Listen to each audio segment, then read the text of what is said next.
नमस्कार दोस्तों, स्वागत है आपका हमारे YouTube चैनल एग्जाम गुरु में।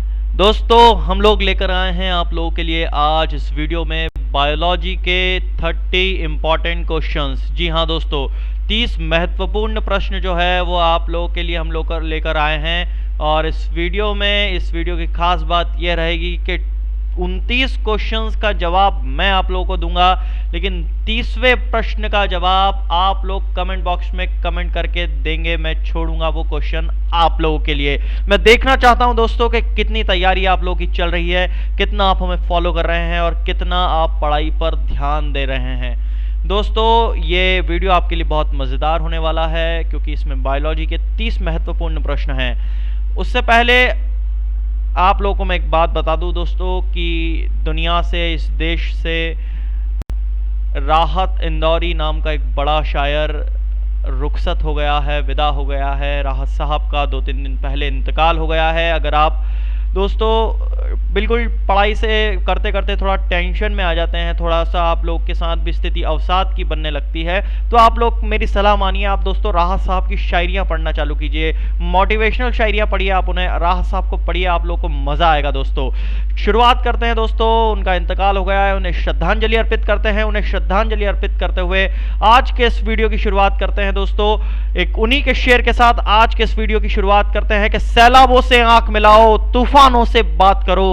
मल्लाहों का चक्कर छोड़ो, तैर के दरिया पार करो। तो तैर के दोस्तों आप लोगों को दरिया पार करनी है। और इस बार कुछ एग्जाम्स जो हैं आने वाली, उनको क्लियर करना है दोस्तों। आप लोगों को वो सारे पेपर्स क्लियर करने हैं जो एग्जाम्स अभी आने वाली है, और इसके लिए महत्वपूर्ण है कि आप हमारे वीडियो के साथ बने रहें। और एग्जाम गुरु को अगर आपने सब्सक्राइब नहीं किया हो तो फटाफट से दोस्तों चैनल को सब्सक्राइब कर दें। अगर आपने वीडियो को लाइक नहीं किया हो तो फटाफट से एक लाइक, एक शेयर और एक कमेंट करते हुए चले। दोस्तों शुरुआत करते हैं आज के इस वीडियो की। और पहला क्वेश्चन ये रहा आपके सामने कि टीबिया अस्थि डैश में होती है। कहां होती है टीबिया?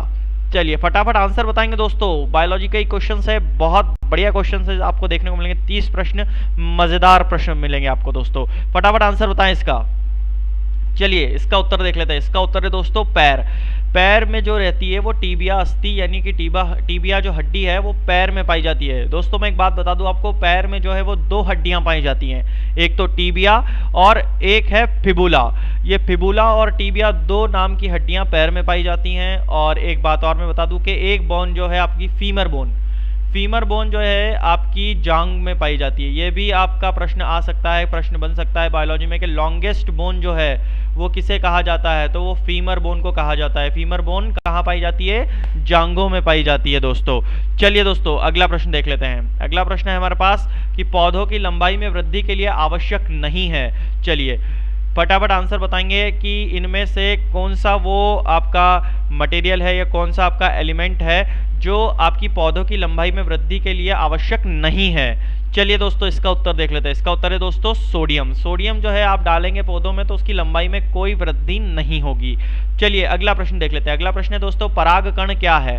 फटाफट आंसर बताएंगे दोस्तों कमेंट बॉक्स में कमेंट करके।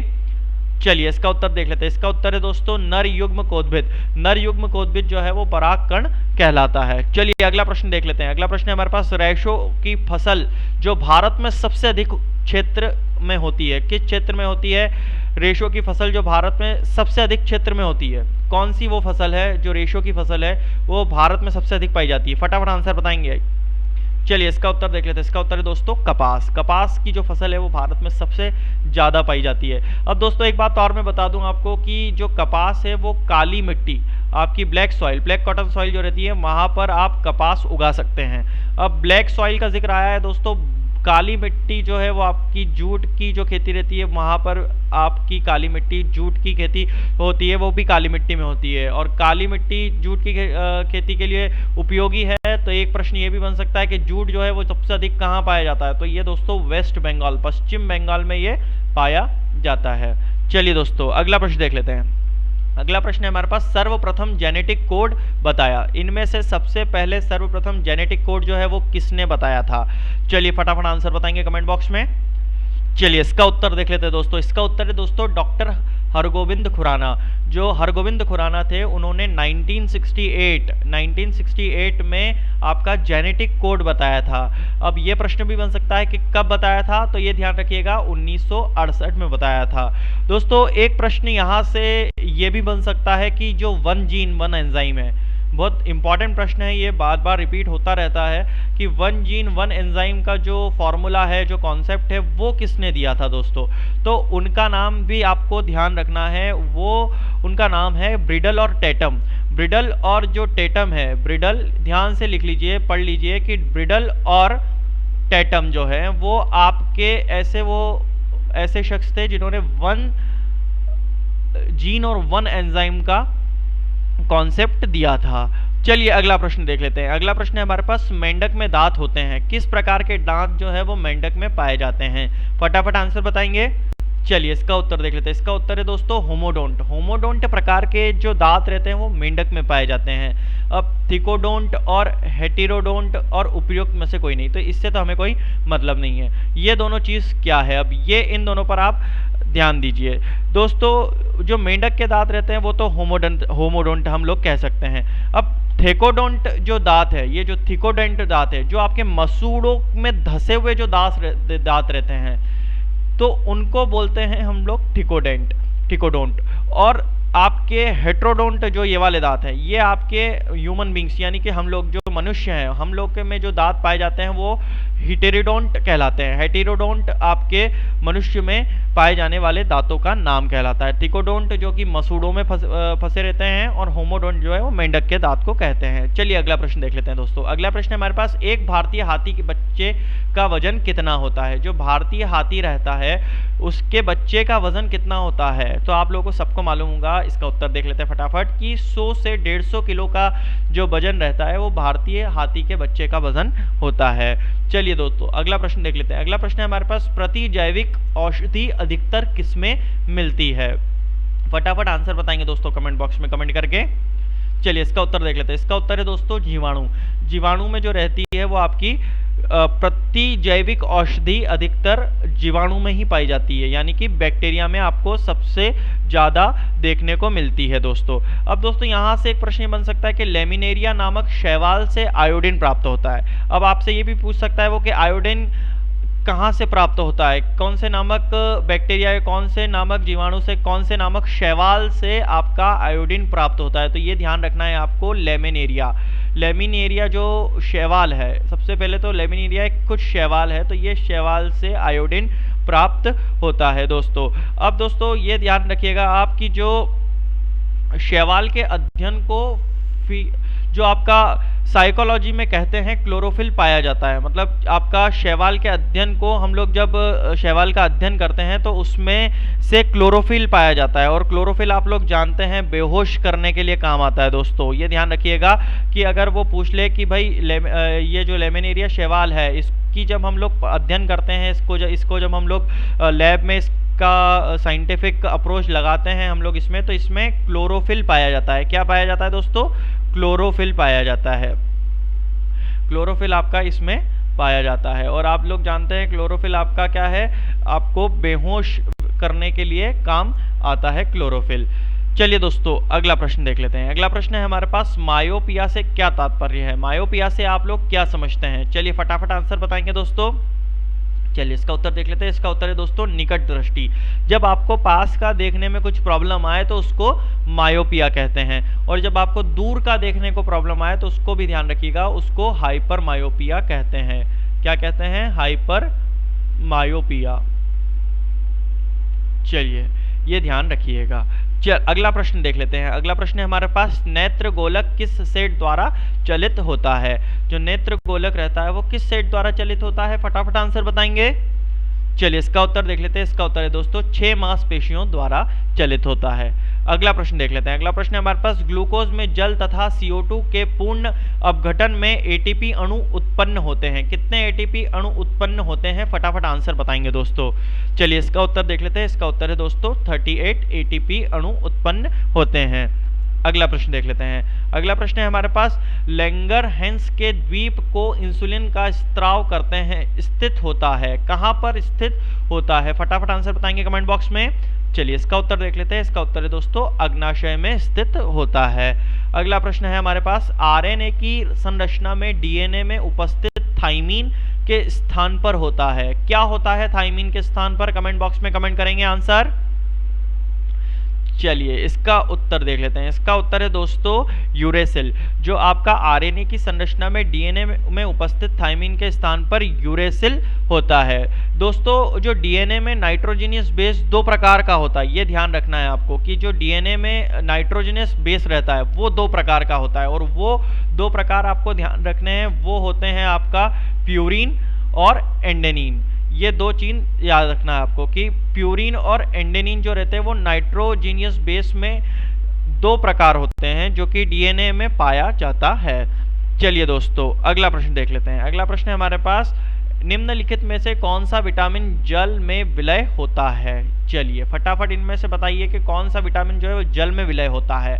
चलिए इस प्रश्न का उत्तर देख लेते हैं। इस प्रश्न में का उत्तर दोस्तों विटामिन सी जो है वो पानी में घुलनशील रहता है, यानी कि विलय हो जाता है। अगला प्रश्न देख लेते हैं। अगला प्रश्न हमारे पास, हाइड्रोफाइट कहते हैं। चलिए फटाफट आंसर बताएंगे दोस्तों इसमें कमेंट बॉक्स में कमेंट करके कि हाइड्रोफाइट किसे कहते हैं। चलिए इसका उत्तर देख लेते हैं। इसका उत्तर है दोस्तों हाइड्रोफाइट बिना मिट्टी का जो पौधा रहता है, मतलब जो कि पौधा मिट्टी में नहीं उगाया जा सकता, वो होते हैं हाइड्रोफाइट्स। क्या कहलाते हैं वो लोग दोस्तों? बिना मिट्टी के पौधे को क्या बोलते हैं हम लोग? हाइड्रोफाइट्स कहते हैं, यानी जो कि मतलब जल में ही उगते हैं बिना, मतलब जो जिसका सबसे मतलब बहुत मोस्ट इंपॉर्टेंट एग्जांपल आप समझ सकते हैं वो है आपका लोटस। जो लोटस रहता है वो आपका कमल का फूल जो रहता है वो आपका जल में ही उगता है, और भी बहुत सारे पेड़ पौधे ऐसे हैं जो कि जल में ही उगते हैं, जो कि समुद्री पेड़ पौधे कहलाते हैं। चलिए दोस्तों अगला प्रश्न देख लेते हैं। अगला प्रश्न हमारे पास, मनुष्य में निश्वासित वायु में ऑक्सीजन की कितनी मात्रा होती है? इंपॉर्टेंट प्रश्न है, फटाफट बताएंगे दोस्तों कमेंट बॉक्स में कमेंट करके, आने वाला प्रश्न है। चलिए इसका उत्तर देख लेते हैं। इसका उत्तर है दोस्तों 16%। 16% जो रहती है वो मनुष्य में आपकी निश्वासित वायु यानी कि ऑक्सीजन की मात्रा होती है। जो आपकी इंस्पिरेशन में मनुष्य, मतलब जो आपका आप जब लेते हैं तो 21% ऑक्सीजन लेता है व्यक्ति, लेकिन जब छोड़ता है, ये बहुत ही ध्यान रखिएगा, जब आप वो उसने यहाँ पर पूछा है निश्वासित वायु, यहाँ पर कंफ्यूज हो सकते हैं आप, उसने निश्वासित वायु यानी कि जब मनुष्य छोड़ता है, जब छोड़ता है तो हम लोग जानते हैं कार्बन डाइऑक्साइड हम लोग जब लेते हैं ऑक्सीजन लेते हैं, लेकिन जब छोड़ते हैं कार्बन डाइऑक्साइड छोड़ते हैं। तो इस कार्बन डाइऑक्साइड में वो निश्वासित ऑक्सीजन की मात्रा पूछ रहा है, तो वो जो होती है वो आपकी 16% होती है। अब एक प्रश्न यहाँ पर ये बन सकता है कि जब आप ऑक्सीजन लेते हैं, जब हम लोग वायु लेते हैं तो उसमें कितना प्रतिशत ऑक्सीजन होता है? तो उसमें आप ध्यान रखिएगा, उसमें जो ऑक्सीजन रहता है वो 21% रहता है, और इस प्रोसेस को बोलते हैं इंस्पिरेशन प्रोसेस। क्या बोलते हैं? इस प्रोसेस को बोलते हैं इंस्पिरेशन प्रोसेस, ये ध्यान रखिएगा।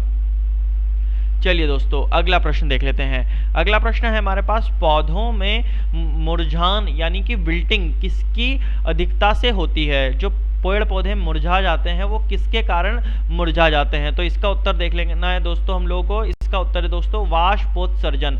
वाष्पोत्सर्जन के कारण जो है वो आपकी पौधे मुरझा जाते हैं। अगला प्रश्न देख लेते हैं दोस्तों, अधिक ऊंचाई पर मानव शरीर में श्वेत रक्त कणिकाएं, फटाफट बताएंगे दोस्तों। अधिक ऊंचाई पर जब मनुष्य जाता है तो श्वेत रक्त कणिकाएं यानी कि व्हाइट ब्लड कर्पसल्स जो आपके WBC है, उनमें क्या होता है? उनकी संख्या बढ़ जाती है, घट जाती है, आकार में छोटी हो जाएगी, आकार में बड़ी हो जाएगी। तो इसका उत्तर है दोस्तों आकार में बड़ी हो जाएगी। तभी आप ध्यान रखिएगा कि जब आप ज़्यादा ऊंचाई पे जाते हैं तो आप लोग के इसमें आप एक घबराहट टाइप होती है, घबराहट होती है। वो घबराहट किसके कारण होती है? वो WBC का काउंट जो है वो आकार में बढ़ जाता है, इस कारण होती है। चलिए दोस्तों अगला प्रश्न देख लेते हैं। अगला प्रश्न है हमारे पास, बेरी रोग किस विटामिन की कमी से होता है? विटामिन बी, बेरी जो है वो आपका B1, विटामिन B1 हम लोग बचपन से पढ़ते आए हैं। विटामिन बी जो है वो आपका बेरी कहलाता है, लेकिन उसमें बी के बहुत सारे फॉर्म रहते हैं, लेकिन विटामिन B1 जो है वो आपका बेरी कहलाता है। चलिए दोस्तों अगला प्रश्न देख लेते हैं। अगला प्रश्न हमारे पास, साबूदाने किससे प्राप्त होते हैं? चलिए फटाफट आंसर बताएंगे कमेंट बॉक्स में कमेंट करके। चलिए इसका उत्तर देख लेते हैं। इसका उत्तर है दोस्तों आपका साइक्स, साइक्स से जो है वो आपका साबूदाना प्राप्त होता है। अब दोस्तों एक ध्यान रखिएगा, आपकी जो साइक्स है, इस साइक्स को सेगो पाम भी कहा जाता है। यह भी पूछ सकते हैं कि जो सेगो पाम है उसका दूसरा नाम आपका साइक्स है। दोस्तों ये ध्यान रखना है अपने को। और साइक्स एवं गिनको बिलोबा जो है वो लिविंग फॉसिल्स हैं। एक ये जो साइक्स है, ये साइक्स को हम लोग सेगोपाम भी कहेंगे। और एक चीज़ यहाँ पर और जुड़ेगी आप लोग की, ये भी सुनने को मिल सकता है आपको वर्ड, एक गिनको बिलोबा। गिनको बिलोबा जो है ये सब है ना लिविंग फॉसिल्स हैं। ये जब जीवित पौधे पेड़ पौधे हैं जिनके रिसोर्सेज हम लोग फॉसिल्स फ्यूल्स जिनको बोल सकते हैं। फॉसिल्स जो हैं आपके जीवित फॉसिल्स जो हैं वो गिनकोपोबिया या सेगोपाम जो है ये सब आपके जीवित फॉसिल्स कहलाते हैं। चलिए दोस्तों अगला प्रश्न देख लेते हैं। अगला प्रश्न है हमारे पास, मानव नेत्र के दूरदृष्टि दोष को ये भी कहा जाता है। फटाफट आंसर बताएंगे दोस्तों क्या कहा जाता है। मैं बता चुका हूं आप लोगों को, हाइपरमाइट्रोपिया कहा जाता है। चलिए दोस्तों अगला प्रश्न देख लेते हैं। फ्लोएम द्वारा खाद्य पदार्थ मुख्यतः स्थानांतरित होते हैं। चलिए फटाफट आप दोस्तों कमेंट बॉक्स में कमेंट करके मुझे आंसर बताएंगे दोस्तों। चलिए इसका उत्तर देख लेते हैं। इसका उत्तर है दोस्तों सुक्रोज के रूप में जो है वो फ्लोएम खाद्य पदार्थ हमें मुख्यतः स्थानांतरित होते हैं। अब दोस्तों यहाँ पर प्रोक्टोज भी दे रखा है, ग्लूकोज भी दे रखा है। तो ये अपने को देखना है कि जो प्रोक्टोज है वो प्राकृतिक रूप से सबसे अधिक मीठा होता है। ये आपको ध्यान रखनी है बात। ये जो आपका नेचुरल रूप से बहुत मीठा होता है प्रोक्टोज। जो फल में आप लोग मिठास महसूस करते हैं वो प्रोक्टोज की ही रहती है। फोटोसिंथेसिस के द्वारा जो निर्मित कार्बोहाइड्रेट्स या स्टार्च के रूप में जो पौधे के जड़ तथा तना में संचित रहते हैं उसको हम लोग बोलते हैं, वहाँ से हम लोग को प्राप्त हो जाता है ये प्रोक्टोज जो है वो आपको पेड़ पौधे को मिल जाता है। किस कारण मिलता है? जो आपका फोटोसिंथेसिस के कारण जो प्रोसेस होती है फोटोसिंथेसिस, उसके कारण जो कार्बोहाइड्रेट यानी कि जो स्टार्च पेड़ पौधों को मिलता है उसके कारण वो प्रोक्टोज आती है। चलिए दोस्तों अगला प्रश्न देख लेते हैं। अगला प्रश्न हमारे पास, पैरासीटामोल उपयोग में लाया जाता है। फटाफट आंसर बताएंगे। सरल प्रश्न है, आप लोग सब खरीदने जाते हैं मेडिकल स्टोर से पैरासीटामोल, और आंसर बताएंगे कमेंट बॉक्स में कमेंट करके। शरीर के दर्द के निवारण के लिए, शरीर मतलब मुख्यतः सिर दर्द के लिए हम लोग पैरासीटामोल लेते हैं, लेकिन इसमें जो आपका ऑप्शन है उसमें शरीर का दर्द, क्योंकि सर जो है हमारा एक शरीर का अंग है, तो शरीर के दर्द के निवारण के लिए। चलिए दोस्तों अगला प्रश्न देखते हैं। किसके इलाज में कीमोथेरेपी का उपयोग किया जाता है? इनमें से कौन सा इलाज वो है जो जिसके कारण कीमोथेरेपी का उपयोग किया जाता है इसमें? चलिए इसका उत्तर देख लेते हैं। इसका उत्तर है दोस्तों कैंसर। कैंसर ऐसी बीमारी है जिसमें कि कीमोथेरेपी का उपयोग किया जाता है दोस्तों। दोस्तों एक प्रश्न यहाँ पर ये बन सकता है कि जो आपके हाथ पैर दर्द होते हैं, वात पित्त कफ, आप लोगों ने सब बचपन से पढ़ते हैं कि हम लोग अगर वात पित्त कफ, ये तीन चीज अगर आप लोगों की सही है, वात पित्त और कफ, ये तीन चीज जो है वो आप लोग की अगर लेवल में है तो आप लोग कभी भी बीमार नहीं पड़ेंगे। आप ध्यान रख सुनिएगा, बाबा रामदेव जो है वो आप लोग कहते हैं कि वात पित्त कफ, वात पित्त कफ, वात पित्त कफ। तो वात पित्त कफ को तीनों को बराबर में आप रखेंगे तो आप कभी भी बीमार नहीं पड़ेंगे। बाबा यही कहते हैं कि करने से होता है, तो अच्छा योग करो तो ये वात पित्त कफ तीनों लेवल में होते हैं। वरना वात की कमी से आपके जो दर्द, जोड़ों का दर्द, गठिया, इस टाइप की बीमारी जो है वो आपकी वात के कारण आती है। कफ जो है वो आपका क्या रहता है, वो आपका वजन बढ़ाता है। जो मोटापा बढ़ता है वो आपका बोलते हैं जब मोटापा बढ़ जाता है मतलब कफ बढ़ गया है। कफ जब बढ़ जाता है यानी कि आपका मोटापा बढ़ गया है। चलिए दोस्तों अगला प्रश्न देख लेते हैं। अगला प्रश्न है हमारे पास, खून में कौन सा अवयव नहीं है? चलिए फटाफट आंसर बताएंगे इसमें दोस्तों कमेंट बॉक्स में कमेंट करके। चलिए इसमें हम लोग खून जो है आपका ब्लड है उसमें आपका आरबीसी रहता है, डब्ल्यूबीसी रहता है, प्लाज्मा रहता है, लेकिन प्लेसेंटा जो है वो नहीं रहता है। तो इसका सही उत्तर जो है दोस्तों वो है आपका प्लासेंटा। प्लासेंटा खून में अवयव नहीं है। चलिए दोस्तों अगला प्रश्न देख लेते हैं। अगला प्रश्न हमारे पास, जीवन की उत्पत्ति किस महाकल्प से हुई है? चलिए फटाफट आंसर बताएंगे दोस्तों कमेंट बॉक्स में कमेंट करके। चलिए इसका उत्तर देख लेते हैं दोस्तों। इसका उत्तर है दोस्तों प्री कैम्ब्रियन। प्री कैम्ब्रियन से जीवन की उत्पत्ति हुई है। चलिए राइबोसोम किससे बनते हैं? राइबोसोम आप फटाफट आंसर बताएंगे दोस्तों कमेंट बॉक्स में कमेंट करके। चलिए इसका उत्तर देख लेते हैं। इसका उत्तर है दोस्तों RNA plus protein. RNA plus protein से राइबोसोम्स बनते हैं। चलिए दोस्तों अगला प्रश्न देख लेते हैं। अगला प्रश्न है कि कौन सा पदार्थ तथा प्रकाश संश्लेषण दोनों में कार्य करता है? फटाफट आंसर बताएंगे दोस्तों कमेंट बॉक्स में कमेंट करके। चलिए इसका उत्तर देख लेते हैं। इसका उत्तर है दोस्तों साइटोक्रोम। साइटोक्रोम जो है वो श्वसन एवं प्रकाश संश्लेषण दोनों में सहायक होता है, सांस लेने में भी होता है और प्रकाश संश्लेषण दोनों में कार्य करता है। अगला प्रश्न देख लेते हैं दोस्तों। अगला प्रश्न है दोस्तों, विलियम हार्वे किसकी खोज के लिए प्रसिद्ध है? फटाफट आंसर बताएंगे दोस्तों। विलियम हार्वे जो है किसकी खोज के लिए प्रसिद्ध है? चलिए इसका उत्तर देख लेते हैं। इसका उत्तर है दोस्तों रक्त परिसंचरण। जो रक्त परिसंचरण है, रक्त परिसंचरण जो है वो आपका, उसके कारण विलियम हार्वे प्रसिद्ध है।